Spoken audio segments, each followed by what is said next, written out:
Aquí comienza Red Más Noticias. Buenas noches. El Grupo de Lima anunció que no reconocerá el segundo mandato de Nicolás Maduro en Venezuela. También le pidió al jefe de Estado que le ceda el poder a la Asamblea Nacional hasta que haya elecciones libres e independientes en ese país.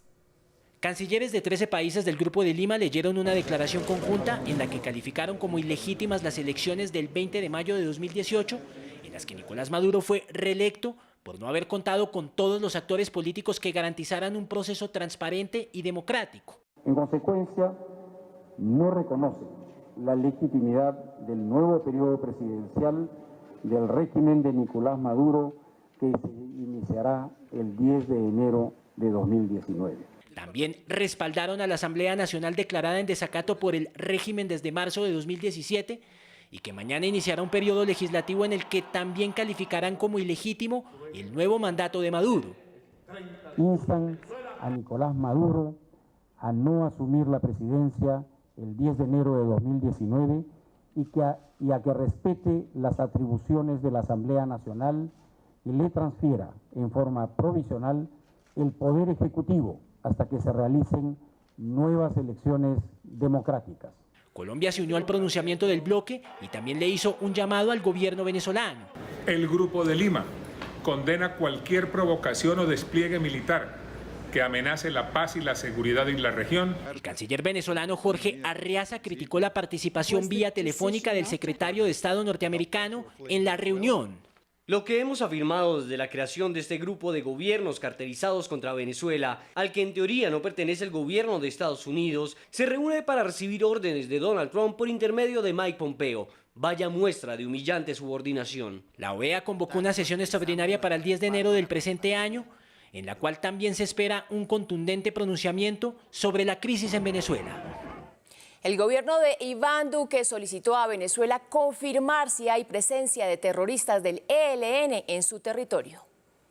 El Ministerio de Relaciones Exteriores de Colombia emitió una nota verbal con un requerimiento solicitando al gobierno de Venezuela verificar la presencia y permanencia en su territorio de algunos miembros del ELN. La Cancillería colombiana solicitó hacer efectiva la circular roja de Interpol para el caso en contra de Eliezer Erlinto Chamorro Acosta, alias Antonio García, Gustavo Aníbal Giraldo Quinchía, alias Paulito, y Rafael Sierra Granados, alias Ramiro Vargas. Las circulares rojas contra 3 miembros del Comando Central habían sido publicadas por la Interpol ya hace varias semanas.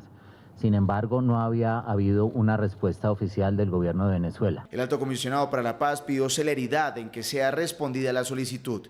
La intención de la oficina del alto comisionado al solicitar al canciller esta verificación a Venezuela de la presencia o no de miembros del ELN responde a la necesidad de identificar si realmente hay una voluntad de paz por parte del ELN. Aseguró que Venezuela debe cumplir con el reglamento que cobija a los estados que pertenecen a la Organización de las Naciones Unidas. De acuerdo con la resolución 1173 del año 2001 del Consejo de Seguridad de Naciones Unidas, está prohibido para los miembros de Naciones Unidas dar cobijo a grupos irregulares que cometan actos terroristas y actos que violen el derecho internacional. El gobierno confirmó que el jefe máximo del ELN, Nicolás Rodríguez Bautista, alias Gavino, no está en Colombia y que aún permanecería en Cuba. Además, tiene activa una circular roja de Interpol.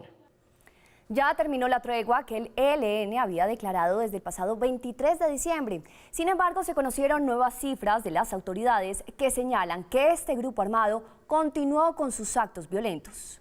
Desde el pasado 23 de diciembre y hasta este 3 de enero, el Ejército de Liberación Nacional mantuvo un cese unilateral del fuego y a través de un comunicado señaló que durante los 12 días de tregua, 9 líderes sociales fueron asesinados. Sin embargo, el gobierno le salió al paso a estas declaraciones. El ELN nunca menciona el asesinato del soldado Walter Pertús, quien fue asesinado la semana pasada, como lo denunció el general Mauricio Romero, que es el director de la segunda división del ejército en el Catatumbo. Según un documento de inteligencia que conoció Red Más Noticias, desde el año 2017 al 2018, el ELN es responsable de la muerte de líderes sociales y exguerrilleros de las FARC. 6 líderes sociales han sido asesinados por el ELN, y en el caso de excombatientes de FARC también preocupa que el ELN haya asesinado, de acuerdo con informaciones de la Fiscalía, 12 excombatientes de las FARC. Y mientras persistan los actos violentos, el gobierno de Duque no continuará con los diálogos de paz. Por eso,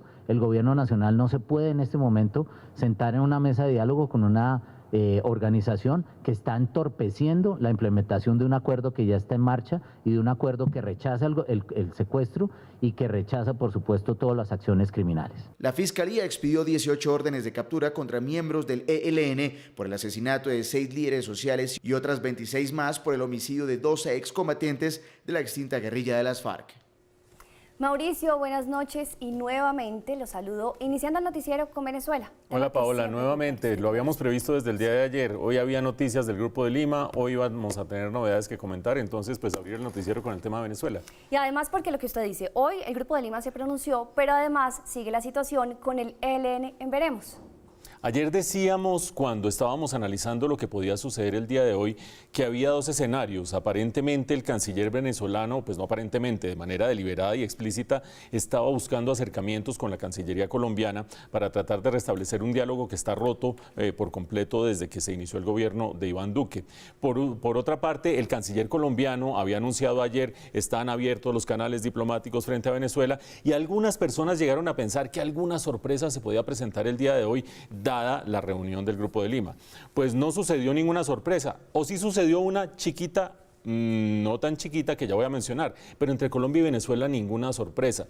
La posición del Grupo de Lima, que suscribió Colombia y que ustedes vieron apoya a Colombia de manera ferviente, tiene 3 grandes componentes. El primero de ellos, lo veíamos en la nota, es pedirle a Nicolás Maduro que no se posesione y que ceda el poder a la Asamblea Nacional, es decir, el Parlamento que está en manos de la oposición, pero que fue totalmente anulado por la Asamblea Constituyente, que fue producto de unas elecciones espurias y que es totalmente chavista o totalmente madurista. Primer punto. Segundo punto, los países miembros del Grupo de Lima están planteando reevaluar sus relaciones políticas con el gobierno de Nicolás Maduro y han dicho incluso dentro de su declaración que habrá una serie de funcionarios de alto nivel del gobierno de Nicolás Maduro que no serán recibidos dentro de los países del Grupo de Lima. Y en tercer lugar, han establecido que van a identificar una serie de empresas y de personas con las cuales no podrán hacer o no irán a hacer ningún tipo de negocio, ni transacción financiera, ni negociación comercial, los países miembros del Grupo de Lima, tratando de sumarse a esa especie de bloqueo económico del que es sujeto el gobierno de Nicolás Maduro, tanto por parte de Estados Unidos como por parte de la Unión Europea. Hasta allí la posición monolítica casi del Grupo de Lima, en la cual está inscrito el gobierno colombiano y que no cambia para nada la relación entre Colombia y Venezuela, ni siquiera en el componente del ELN, porque ya veíamos que la solicitud de Colombia de decirle a Venezuela, identifique si ahí están Antonio García, si está alias Pablito, si están los distintos cabecillas del ELN en su territorio para hacer cumplir la circular roja a la Interpol, es una solicitud que viene de tiempo atrás. ¿Cuál es la pequeña gran sorpresa que se presentó el día de hoy?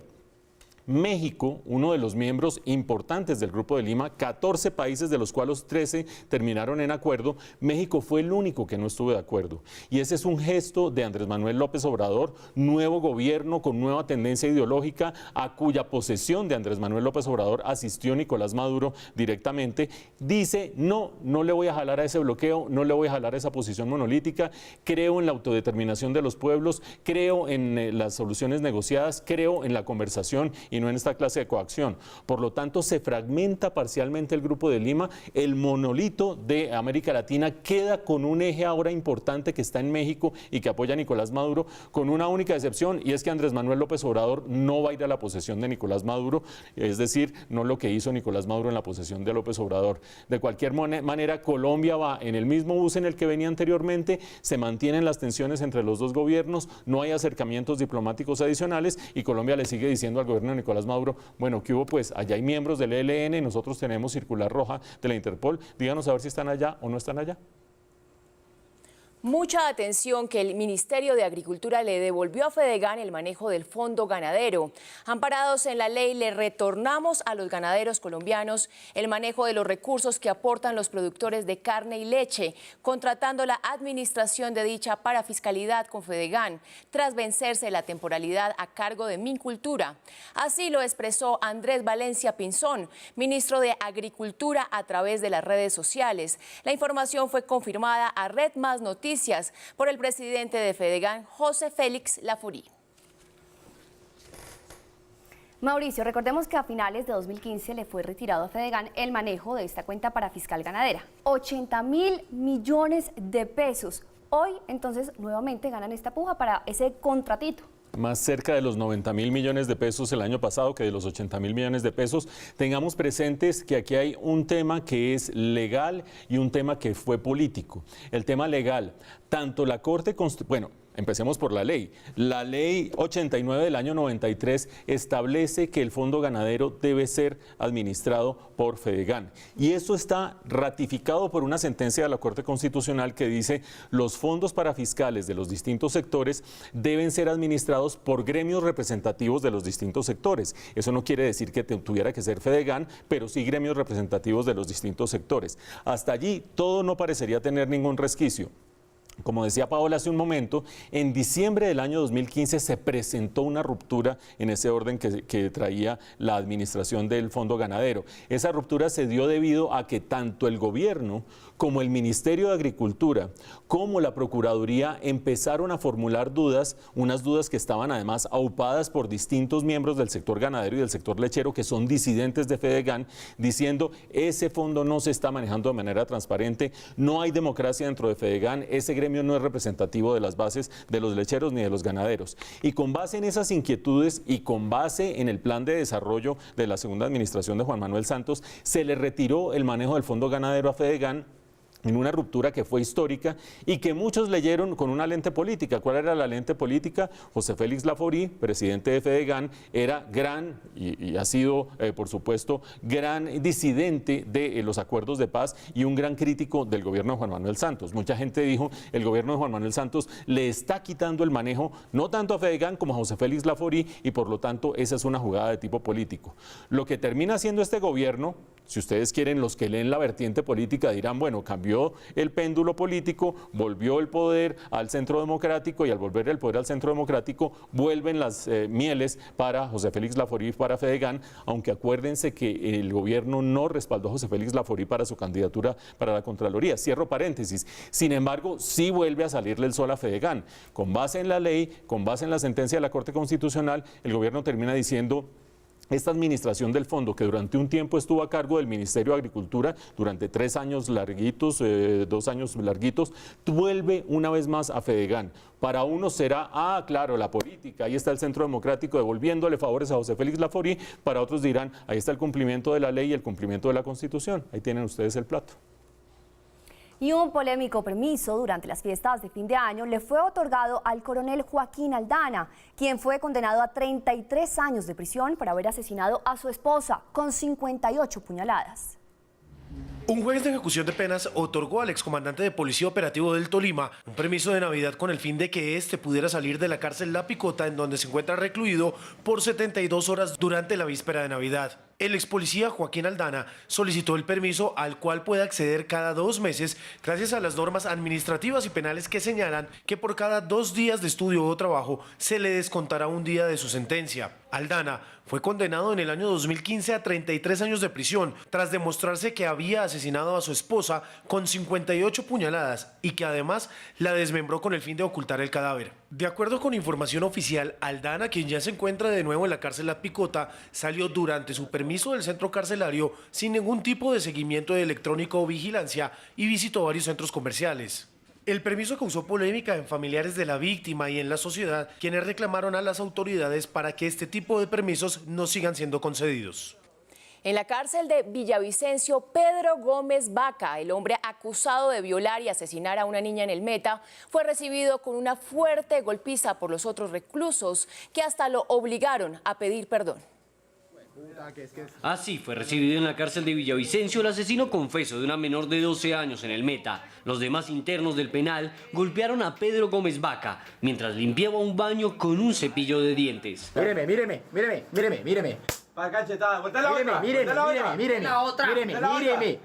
Además, lo obligaron a pedir perdón por el crimen que había cometido. Dígame.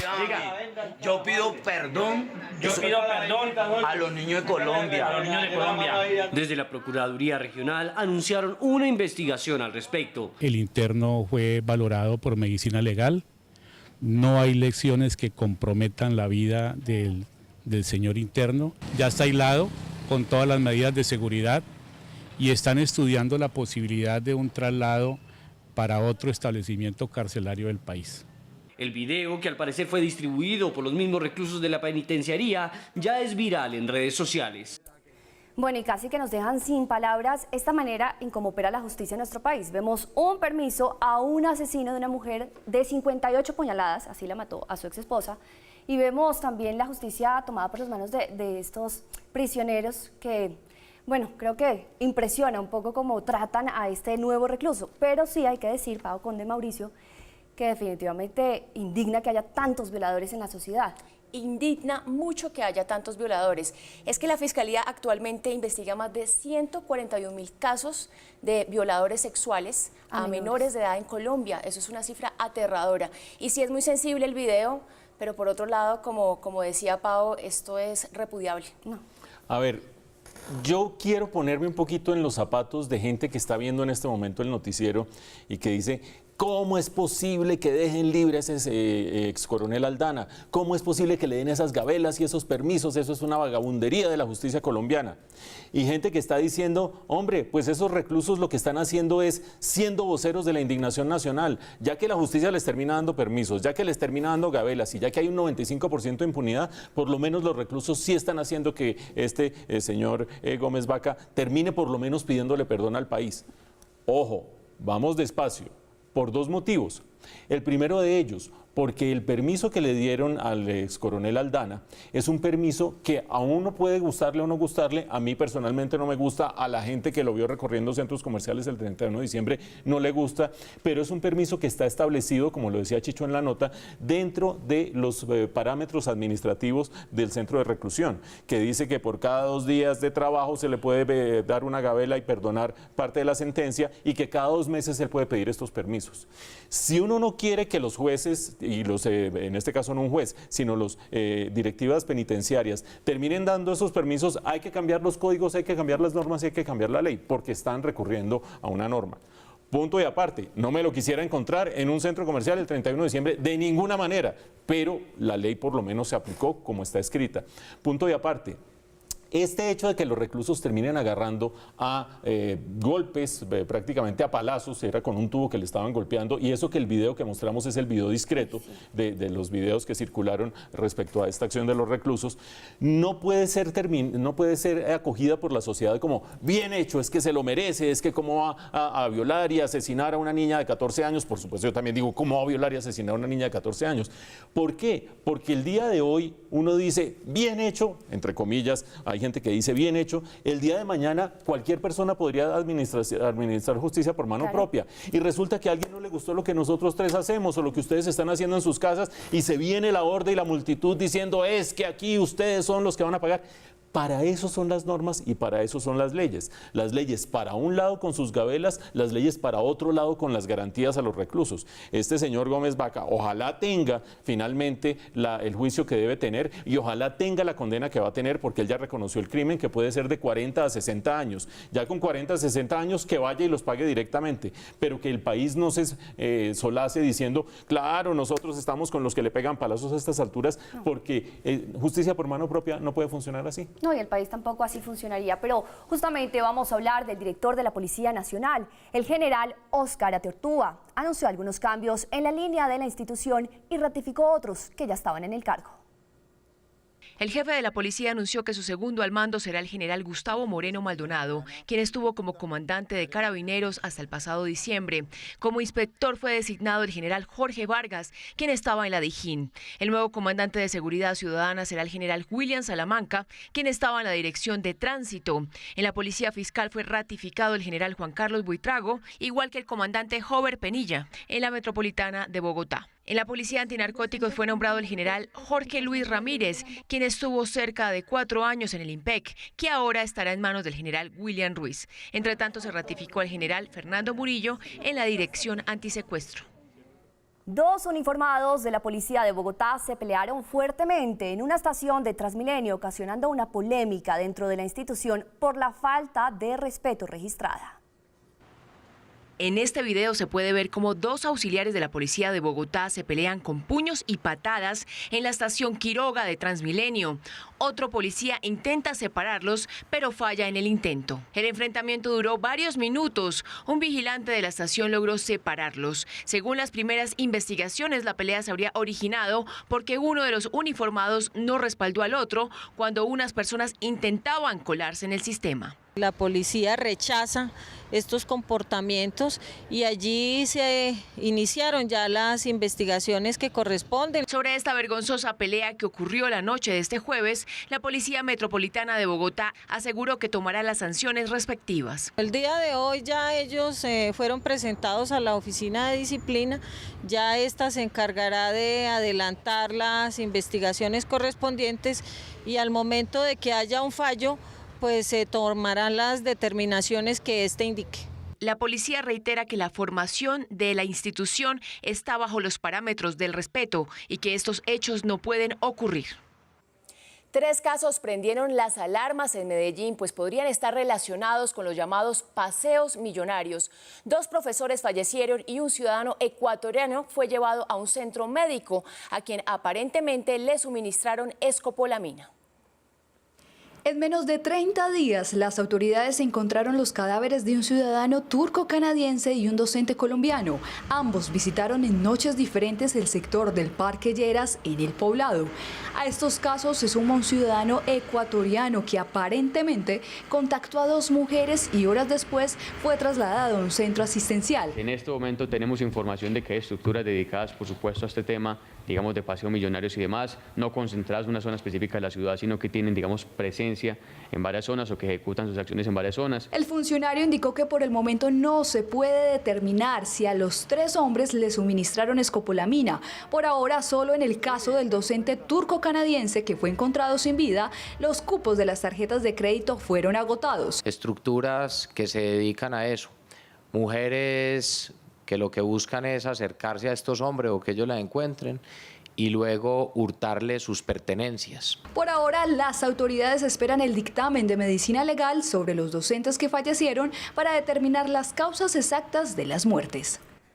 Alemania sufrió hoy el mayor hackeo de la historia con la filtración de datos personales de más de 900 políticos, incluyendo los de la canciller Angela Merkel. Los gobernantes miembros de partidos de ultraderecha fueron los únicos que se salvaron del ataque cibernético.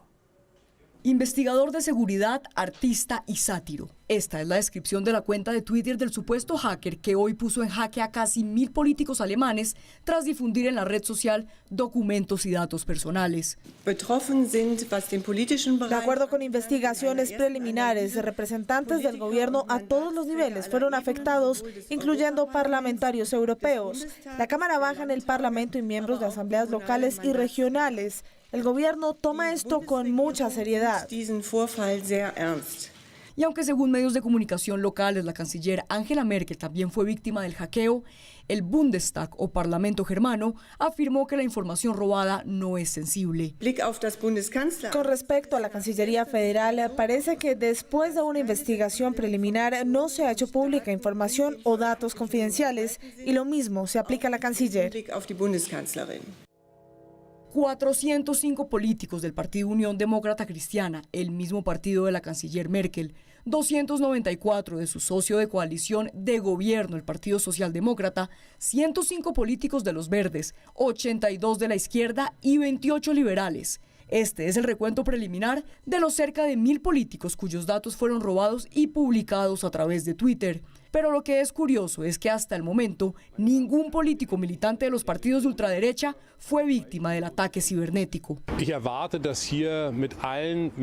Espero una investigación completa sobre este incidente, cómo es técnicamente posible y qué sucedió. Segundo, ¿quién podría ser responsable? Y tercero, quiero ver conclusiones. Lo que en mi opinión es especialmente repugnante es el hecho de que los miembros de la familia, los hijos de periodistas y los políticos también se vieron afectados.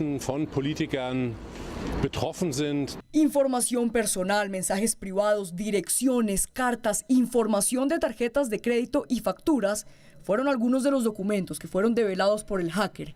Documentos que el Cuerpo de Defensa Cibernética de Alemania poco a poco ha ido recuperando. Hay una gran cantidad de ataques de 2 dígitos que tuvieron mucho éxito y donde fue posible ingresar cuentas y recuperar datos y documentos como una copia, una tarjeta de identificación personal. Con esta infección también se recuperaron otros datos, como los nombres y apellidos y números de teléfonos. El último ciberataque que el gobierno alemán sufrió fue en el año 2017, cuando un grupo de hackers rusos conocido como APT-28 accedió a información sensible de los ministerios de Exteriores y de Defensa, a la red de datos del gobierno germano y a la de los servicios secretos.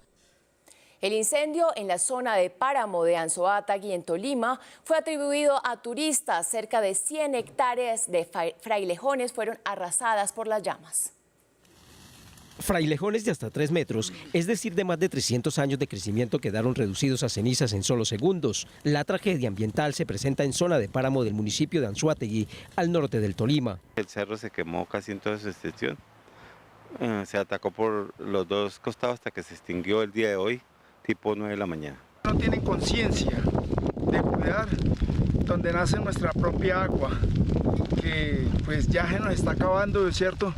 Y las manos criminales, porque esto es de manos criminales. La emergencia deja irreparables daños al ecosistema del que hacen parte 23 lagunas que pertenecen al Parque Natural Nacional Los Nevados. El llamado a todos los paisanos aquí del páramo es que no hagan esto, que no dañen el medio ambiente, que eviten las quemas. Pese a las dificultades del terreno a más de 3.800 metros de altura, el fuego fue a última hora controlado y extinguido. Entre tanto, el IDEAN declaró en alto riesgo de incendios forestales a 14 municipios del departamento. Una ciudadana panameña viajó a Bogotá para cumplir el sueño dorado de su padre, uno de los fanáticos taurinos más importantes de su país. Conocer la Plaza de Toros, la Santa María y donar un par de libros que escribió sobre la fiesta brava. Red Más Noticias la acompañó en el emotivo momento. Pues sumamente emocionada, ya que era uno de sus sueños.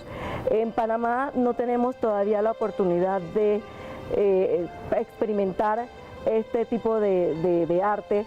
Hay pequeñas placitas de toros en el interior del país. Tito Núñez, un educador entrañable, gran esposo y mejor padre, se salió con la suya. Siempre soñó con conocer la Santa María, pero ni siquiera su frágil salud se lo impidió. Hoy, en manos de su hija, Roxana, cumplió con un sueño y con un deber: recorrer el escenario de sus amores. No poder venir a Bogotá no fue impedimento para que Tito Núñez escribiera un par de obras sobre el arte taurino, que luego de morir, su hija y su yerno se encargaron de editar. Con la ayuda de mi esposo empezamos a redactarlos y a escribirlos, pero lamentablemente él fallece antes de ver estos libros pues terminados. Ella, premiada por una mezcla de dolor y alegría, le entregó al administrador, en nombre de su papá, los 2 libros. Como contribución para este arte, que quede constancia en este hermoso museo. El hombre que hoy está a cargo de la plaza y que ultima los detalles para el arranque de la temporada en pocas semanas, se declaró honrado por el detalle. Y para nosotros es un gesto muy bonito recibir a una persona que trae tanta historia y trae tanto cariño por un escenario como tal, que es el que nosotros queremos, ¿no? La Plaza Santa María. Pero faltaba el momento cumbre, la comunión íntima de un padre y una hija separados dolorosamente por cuenta de un cáncer. Roxana Núñez cumplió con un ritual que se debía: permitirle a su padre estar en un burladero de la Santa María, tal como soñó cuando apenas era un niño. Querido padre, cumpliendo nuestro sueño, estar aquí juntos en esta hermosa Plaza de Toros. Con el corazón arrugado y la garganta colapsada, le confirmó a su viejo que, tal como se lo enseñó desde niña, una promesa es una promesa. Y sembrando un granito de arena para que todas las demás personas puedan conocer un poquito más sobre este bello arte. La historia dirá que una mañana fría de enero, el buen Tito, el mismo que escuchaba las corridas de Bogotá en una radio y cerraba los ojos para transportarse hasta la plaza, sonrió satisfecho, pensando en silencio que los sueños nunca mueren.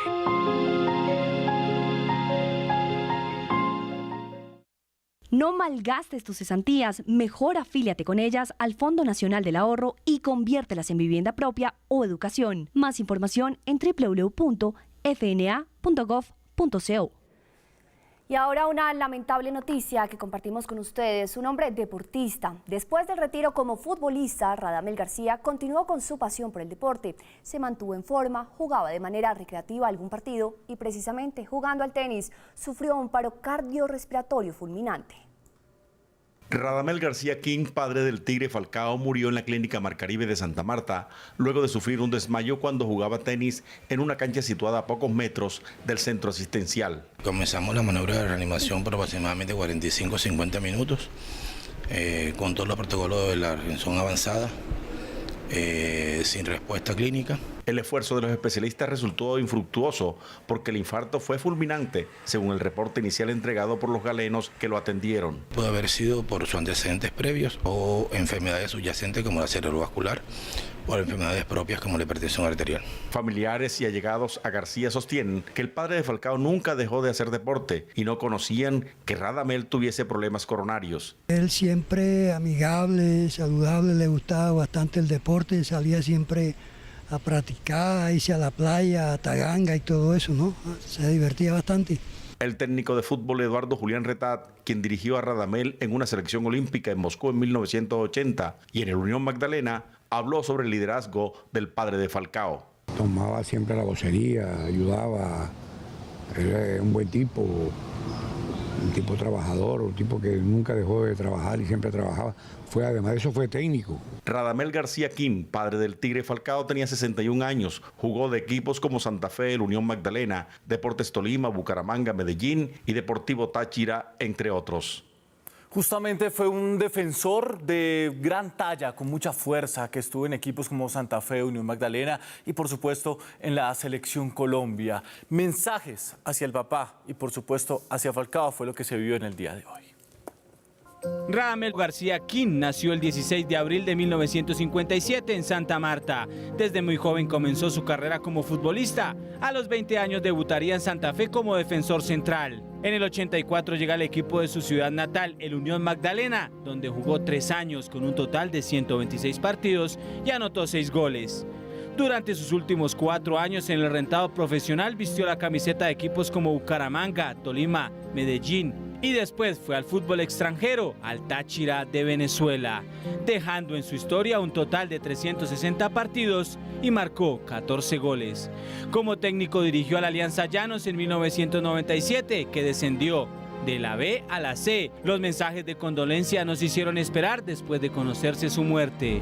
Uno de ellos, el club donde militó, Santa Fe. Independiente Santa Fe lamenta profundamente el fallecimiento de Radamel García King.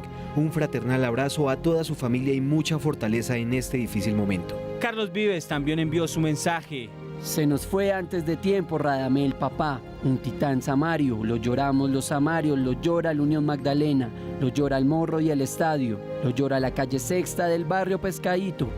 @Falcao, toda la familia te abraza en este momento. Fuerza Tigre. Y el Mónaco, equipo donde milita hoy en día el Tigre Falcao García. Mónaco ofrece sus condolencias a Radamel Falcao luego de la trágica muerte de su padre, Radamel García King. En los ojos de Gabriel Gallito Romero observamos una mirada distinta de quién era Radamel García y su legado con su hijo Falcao García, cómo lo formó, cómo lo hizo y las enseñanzas que le deja.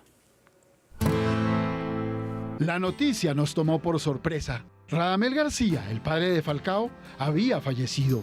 Era muy joven para haberse marchado tan pronto, apenas 61 años. Hombre deportista, visionario, juicioso. En la plenitud de su vida, tal vez. Ahora que lo recordamos, la frase que más se escucha es que era un recio defensor, lo que en términos futbolísticos quiere decir que pegaba como Dios manda. De buena talla, lento, de buen juego aéreo, no tenía contemplaciones a la hora de disputar el balón. Diría que sus mejores momentos como profesional los vivió en Santa Fe, por allá en los años 80. Se marchó del fútbol como profesional, pero no lo sabíamos, estaba su hijo, el pequeño Falcao. Y su padre, consciente de lo que había vivido, empezó a inventar a su hijo como futbolista. El primer gran paso que dio fue bautizar Falcao a su hijo, inspirado en el astro brasileño de aquella inolvidable selección Brasil del 82. Falcao, el brasileño, y esa imagen que tenemos de él en aquel mítico juego contra Italia. Junior, brillante zaguero, entra en diagonal y entrega la pelota a Falcao. Un movimiento distractor de Cerezo, la defensa de Italia se abre. Falcao, de frente al arco, suelta un zapatazo y es gol. Golazo, el empate, su celebración, la carrera, sus lágrimas. Esa imagen debió haberse quedado en el alma de Radamel Papá, que llevó a su hijo de la mano, aprovechó lo mejor de su talento. No juegues de arquero, le decía. Tampoco lo hagas de defensa. Ni se te ocurra hacerlo de volante defensivo. O eres creador o juegas adelante. Solo así se gana más dinero y todo el mundo habla más de ti. Sabias palabras que el pequeño acogió. Radamel Papá, además, lo llevó a Argentina, al River Plate, un fútbol más competitivo, de mayor compromiso. Radamel Papá fue, en todos los sentidos, el fabricante de uno de los más grandes jugadores de la historia del fútbol colombiano, de uno de los futbolistas más apreciados en el mundo por su juego y su don de gentes. Radamel Papá se ha ido muy pronto, pero allá, en otra dimensión, podrá decir que es uno de los pocos padres que ha podido hacer de su hijo un hombre a su medida, con su idea, con sus sueños. A los colombianos nos duele su muerte, nos duele que se haya ido el inventor de Falcao. Hasta aquí esta emisión de Red Más Noticias. Mañana a las 8 de la noche en punto tienen una cita con Red Más Noticias fin de semana. Y que disfruten ustedes este primer puente festivo de 2019. Gracias por acompañarnos.